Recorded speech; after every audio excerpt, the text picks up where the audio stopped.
just after 2 a.m. Ukraine time, Vladimir Putin, the autocrat of Russia, announced in a pre-recorded TV address a, quote, special military operation in Ukraine. Мною принято решение о проведении специальной военной операции.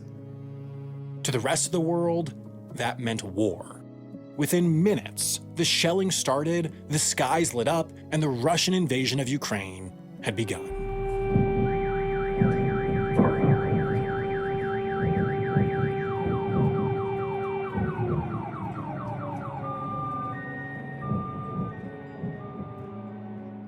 To many Ukrainians, though, this was perceived not as a beginning, but a continuation of the conflict that began some 8 years prior in the spring of 2014. Ever since Russia and the rebels it backed overtook Crimea and swaths of eastern Ukraine, the country has maintained an enlarged and active military presence along Ukraine's borders. In 2017, for example, Russia re-established the famed but disbanded 8th Combined Arms Army here in Novocherkassk.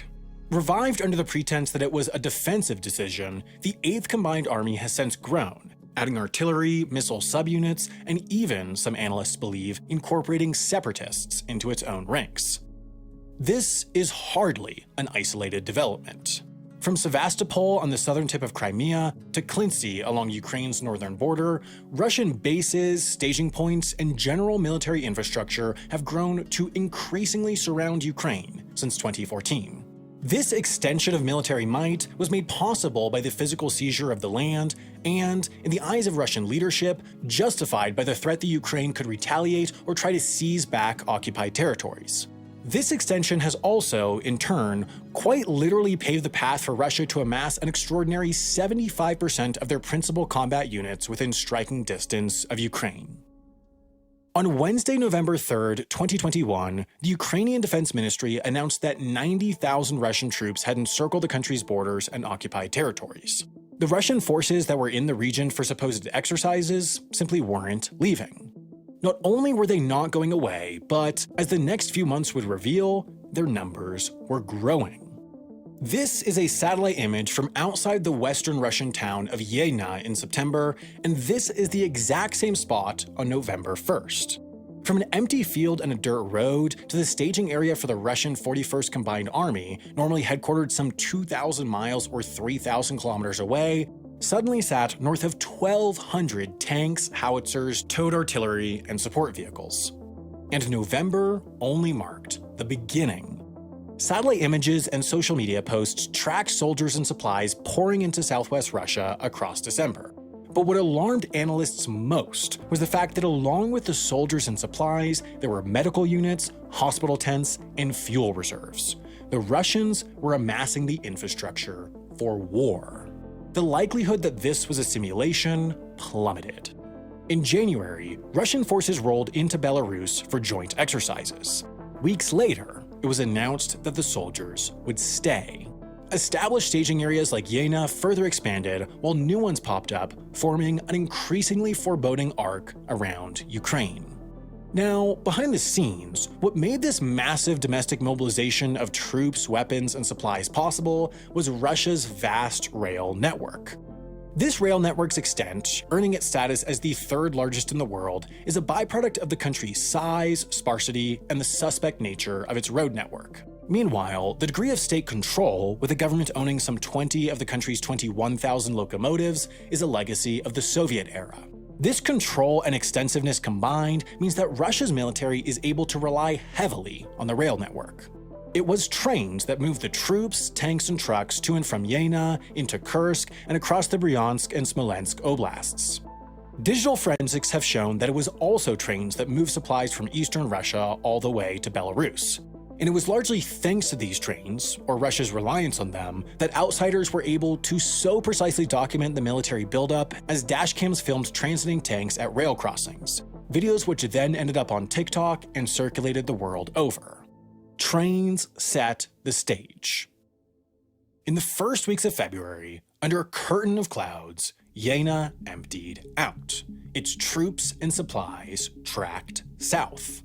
As these Russian forces pushed ever nearer to the Ukrainian border, tanks appeared in Kursk, just a 140-mile or 220-kilometer drive from Kharkiv, while additional troops and trucks amassed near Gomel, Belarus, 20 miles or 32 kilometers away from the border. Across 3.5 months, 175,000 Russian troops had stacked up all along Ukraine's border, ready to unleash death and destruction in the country they believed they were there to liberate.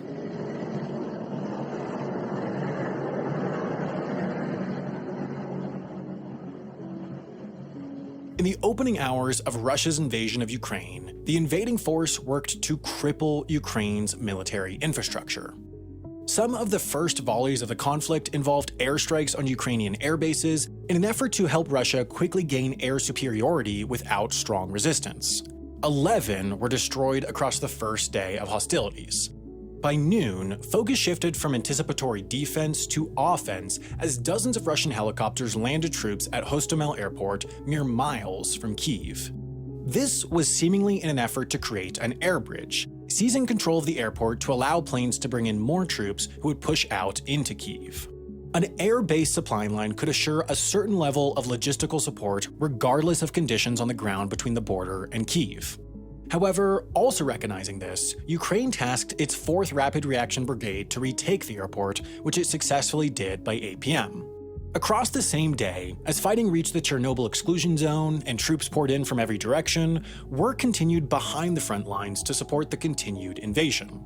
In Brest, Belarus, Russian forces could be seen unloading supplies from rail cars and assembling into a convoy configuration facing south towards the war zone. In Koniki, near Belarus's closest point to Kyiv, satellite imagery captured a road that Russians converted into a helicopter base with an X marking each landing zone. To the east, in Russia itself, a field hospital could be seen ready to treat early casualties, while nearby, another makeshift facility home to artillery and rocket launchers used in the opening hours of the conflict stood ready for more. However, despite all the well-planned war infrastructure constructed around Ukraine, things inside the war zone were seemingly going less to plan. As the sun rose from a bloody night onto the second day of battle, Russian forces set their sights on Kyiv, the country's capital, home to its government and lauded leader Volodymyr Zelensky. Under the assumption that Russia's ultimate ambition was to install a puppet government, Kyiv was the grand prize for the invading force, and yet they only made it to the city's suburbs. Still there, they met fierce resistance and made little progress, turning the night that many feared would mark the capital's fall into but a night. As day 2 became 3, photos and videos emerged that started to paint a more cohesive picture. Russian tanks were running out of fuel and left abandoned, strewn across the country. The invading troops were seen looting stores for food, potentially due to a lack of their own. Stories emerged of Russian forces asking Ukrainian civilians for supplies and directions, seemingly unaware of the average person's opinion on them in the country they were attempting to conquer.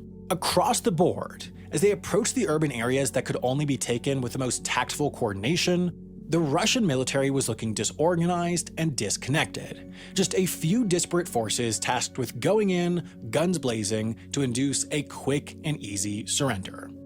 Of course, that is not what came to fruition. The Ukrainian defense included a recognition of what the Russian offense seemingly missed: the importance of logistics. In the famous words of General John J. Pershing, quote, "Infantry wins battles, logistics wins wars." So, Ukraine went for Russia's logistics. On social media platforms adapted to organize the country's guerrilla-style defense, posts circulated stressing the value of destroying fuel trucks. Of course, if you stop the fuel trucks, you stop the tanks, and unlike tanks, fuel trucks are typically unarmored and can be destroyed with cheap, accessible bullets or Molotov cocktails. When the Russians started disguising their fuel trucks to look more like traditional transport trucks, posts and messages quickly followed, making the updated target profile clear. Ukrainian forces also destroyed 2 key bridges into Kyiv, allowing them to focus on defending a smaller number of choke points, and similar tactics were used elsewhere in the country. The Ukrainian military also destroyed all connections between the Russian and Ukrainian rail networks to prevent the invading force from taking hold of them to ramp up their supply lines. Elsewhere, across the country, towns and cities dismantled their street signs, or, in some cases, painted over them to read "Welcome to Hell," making it harder for Russian troops, many of which relied solely on paper maps, to navigate around the country.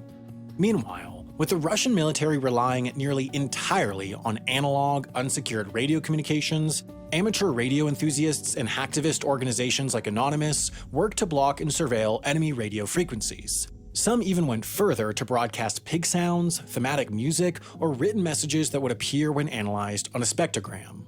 Russia countered this with strategic disinformation, purportedly spreading this post listing fake frequencies across social media, but the Ukrainian side quickly caught on and spread the corrected frequencies across their means of communication.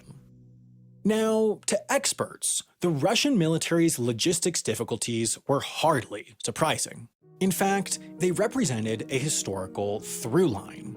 When analyzing the disastrous Soviet-Afghan War of the 1980s, poor logistics performance is an oft-cited reason for the USSR's failure to achieve its objectives. According to tacticians, their logistic support forces were inflexible and under-equipped, which left the fighting forces too under-equipped to perform their jobs. Of course, thanks to their vast railway network, which nearly entirely falls under state control, Russia's military has that incredible domestic mobilization capability.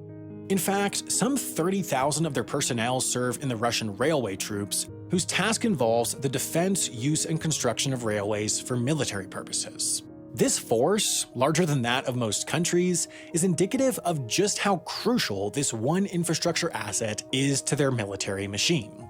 However, this domestic advantage, this reliance on the rails, simultaneously represents an Achilles heel when conflicts take place beyond their borders. When war stretches past their furthest rail yards, Russian military logistics capabilities are, at best, mediocre. In the case of this invasion, the primary advanced rail yards being used are in Belarus and Russia itself, so for any further supply lines, especially any stretching into Ukraine, Russia had to resort to trucks. And simply put, Russia doesn't have enough trucks. Each of Russia's combined arms armies, the largest organizational unit of their ground forces, is typically supported by one material technical support brigade. Essentially, their logistics support forces. Each of these brigades is composed of around 1,000 personnel operating 408 transport vehicles capable of hauling 1,870 tons of cargo. This, it turns out, is rather inadequate. According to retired US Lieutenant Colonel Alex Vershinin, a conflict modeling and simulations expert, Russia's forces, under their current configuration, are simply incapable of properly supporting a fight more than 90 miles or 145 kilometers from supply dumps, in this case, rail yards. And these assumptions were based on a 45-mile or 70-km/h average transport speed, which is likely only attained when territory is firmly within Russian control, something that proved elusive in the opening days of this invasion. A highly active conflict reliant on rocket artillery fire, which accurately describes this war, is even more resource-intensive on the logistics support forces, as each individual rocket requires a dedicated truck for transport to the launcher. With the frequency of artillery fire in the early days of the invasion, a large chunk of Russia's material technical support brigade's capability was certainly tied up in supplying ammunition to launch sites. This general incapability seemingly reflects in Russia's strategy in Ukraine. Currently, the predominant characterization is that Russia believed that through a combination of dramatic airborne and land-based attacks in the opening hours and days of the invasion, the Ukrainians would quickly capitulate. They'd either surrender or Russian forces would quickly reach Kyiv, topple the government, and install a puppet government, a belief that was supported by nearly all independent analysts prior to the conflict's start. Analysis suggests that when invading, Russia's forces can operate largely self-sufficiently without logistics support for about 3 to 5 days. So, when the conflict did not conclude within that time frame, the Russians found themselves scrambling to regroup and resupply. Now, most Western forces, which are generally much better equipped from a logistics standpoint, operate on a pull-based system where fighting forces request resupplies as needed based on what actually occurs. Meanwhile, the Russian military operates predominantly on a push-based system where forces are resupplied on a more predictable basis as determined by leadership. This means that, in practice, there is more strategic decision-making and prioritization of which forces most need or warrant resupply, and which materials are most important to resupply. So, in Ukraine, it's likely that ammunition was prioritized ahead of, say, fuel for tanks on less strategically important fronts. In the context of perpetual logistics limitations, as is the case for Russia's military, this is likely the more effective approach, but in the grand scheme of things, it's certainly less effective than the Western pull approach, which focuses on flexible logistics that adapt to real-world conditions. In short, Western forces let strategy lead logistics, while Russian forces let logistics lead strategy. The single factor that can best address these issues, however, is time. The Russian military does have the capabilities to set a war zone up for a more prolonged conflict. Its material technical support brigades include tactical pipeline battalions, for example, that can quickly construct networks in Ukraine to bring fuel and water closer to the active fronts without the need for burdensome supply convoys. Russia's railway troops can do the same with rail infrastructure, mending or constructing networks to support a long-term conflict or occupation. And the country can take a page out of the Soviet playbook, leveraging the full might of the public and private sectors to support the military's operations. What the opening days of Russia's invasion of Ukraine have done, however, is exposed a weak point in the nation's military might, or perhaps demonstrated that the weak points of the Soviet military are still present.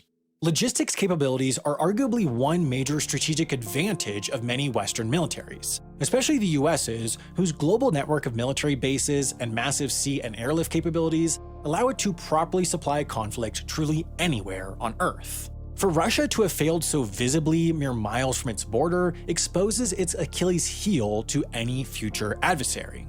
Tragically, however, these early struggles appear to make the Russian military only more desperate. As the conflict prolonged, the invaders resorted to looting, to shelling civilian areas, to increasingly destructive weaponry, and to more deadly techniques to compensate for their lack of strategic tact. Therefore, the true cost for Russia's failure is borne on the innocent casualties of war: Ukrainian defenders, Russian conscripts, and perhaps most tragically, the Ukrainian civilians who were displaced, injured, or killed simply for staying in the place they called home. As many of you know,